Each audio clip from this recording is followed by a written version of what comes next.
ছোট ভাইয়ের নির্মম মৃত্যুতে কোনো সান্ত্বনাতেই থামছে না বড় ভাই মাজেদের কান্না। 7 বছরের শিশু ইফতেখার মালিকুল মাশফিককে গলা কেটে হত্যা করায় পাগলপ্রায় বাবা মাও।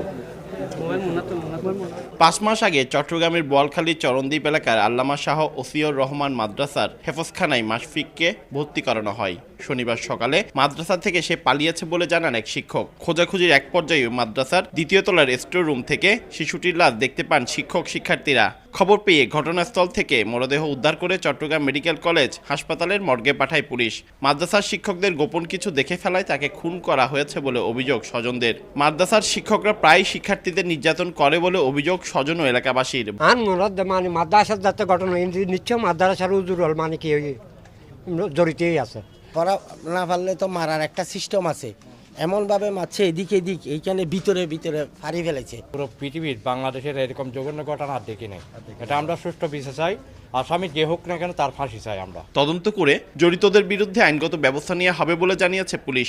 বিভিন্ন অ্যাঙ্গেলে ইনভেস্টিগেশন করা হচ্ছে, তো যেটা সঠিক পাওয়া যাবে এবং যাদেরকেই এর সাথে সংশ্লিষ্ট পাওয়া যাবে অবশ্যই তাদেরকে এর আয়ত্তায়ন হবে।